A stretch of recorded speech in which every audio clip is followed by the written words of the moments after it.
Comment glow up en féminité en 2023 grâce à 4 étapes. Hi Goddess, bonne année 2023. Beaucoup de bonheur et de gloire dans ta vie. Que tout ce que tu désires arrive dans ta vie. En début d'année, on a beaucoup de projets, de résolutions, de désirs. Mais une chose est sûre, si on ne fait rien, rien n'arrive.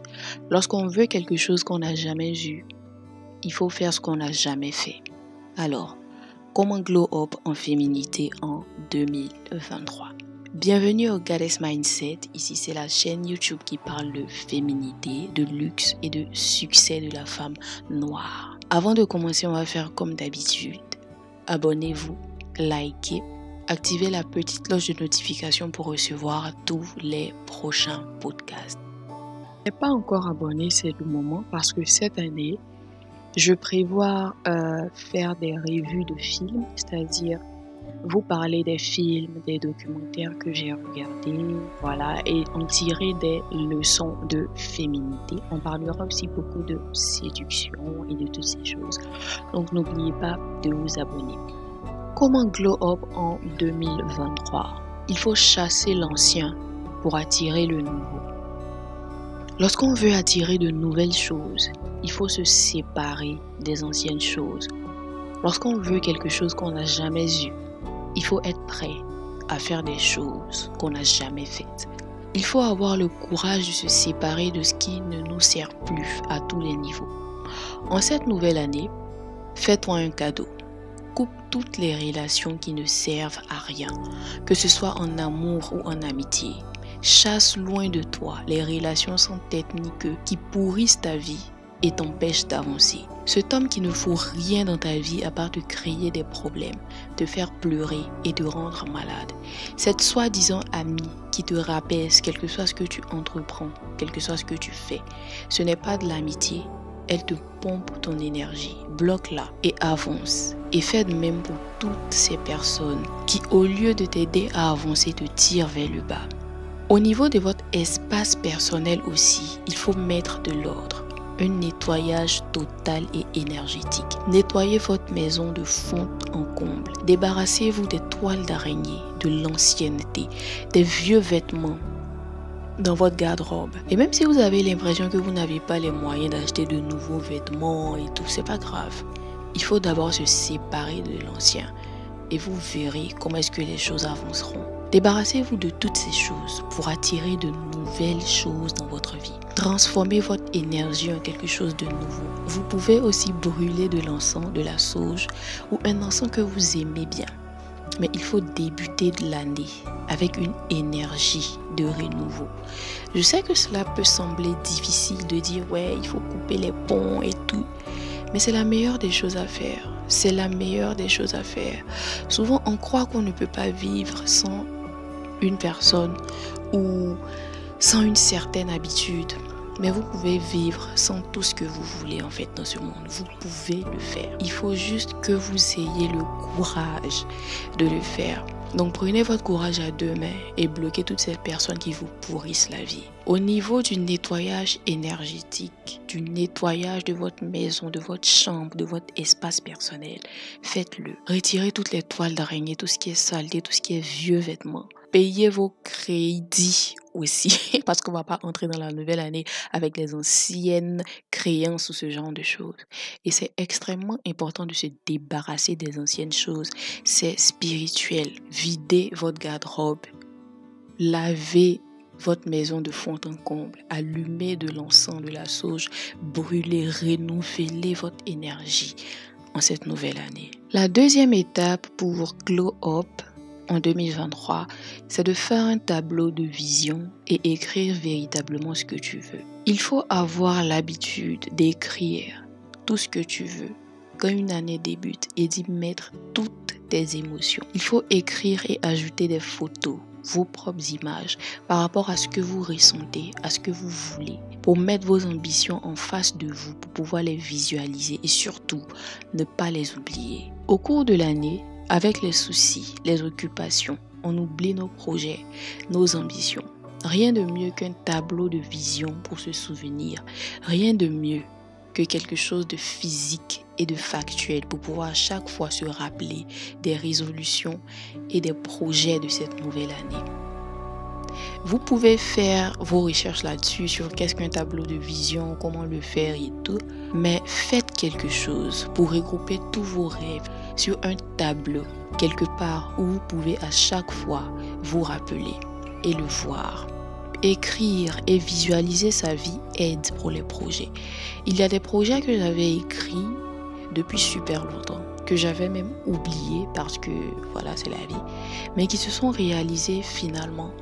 Donc c'est quelque chose à faire parce que lorsque vous prenez le temps d'écrire quelque chose et d'y mettre vos émotions, il y a quelque chose qui se passe. C'est un peu comme une prière, c'est un peu comme si vous avez gravé quelque chose dans le temps.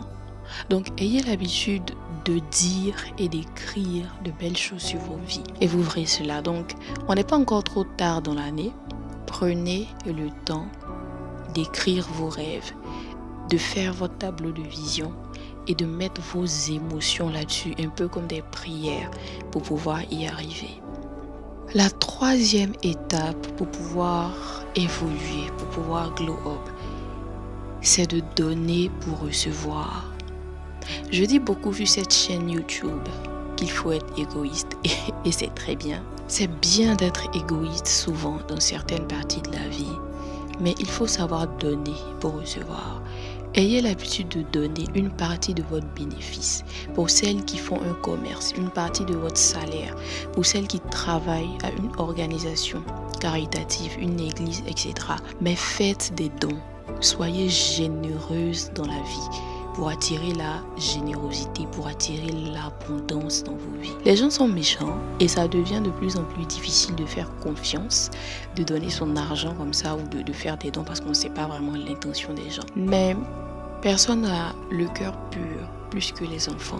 Donc pensez aux enfants, aux orphelins, aux veuves. Il y a toujours des endroits pour pouvoir prouver et montrer sa générosité alors que personne ne regarde. On n'a pas besoin de mettre ça sur Facebook, sur Instagram, non.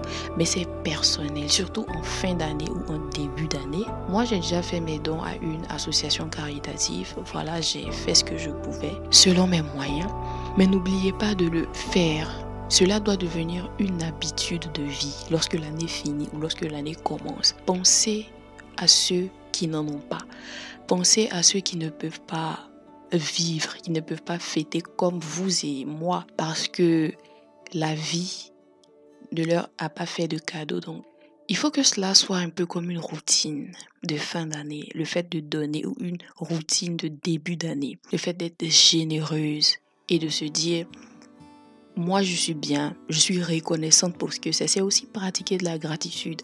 Je suis reconnaissante pour ce que j'ai, Dieu merci. Et je donne une partie de ce que j'ai pour les personnes qui n'ont pas été aussi gâtées que moi.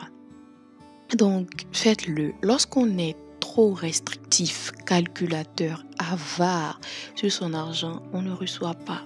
Tout est bloqué dans la vie. Vous avez l'impression que vous devez toujours calculer, économiser sou par sou pour arriver à certains objectifs. Mais lorsque tu es généreux, que tu as l'habitude de donner, les choses viennent naturellement dans ta vie. Et tu n'as pas besoin d'être aussi calculateur. Et tout ça, c'est la féminité, la générosité, l'amour, la joie. Sachez donner et partager le peu que vous avez.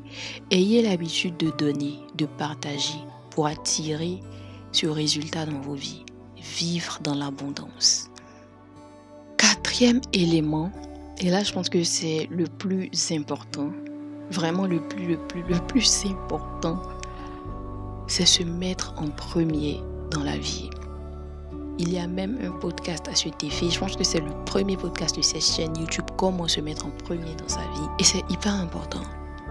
Vous pouvez réécouter ce podcast. C'est le moment privilégié.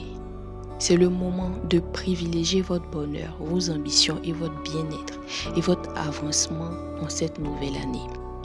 Donc, c'est vraiment super important parce que lorsque je dis de se mettre en premier dans votre vie, j'ai l'impression que les gens ne me comprennent pas en fait. Les gens auront toujours des besoins, surtout dans nos familles et tout.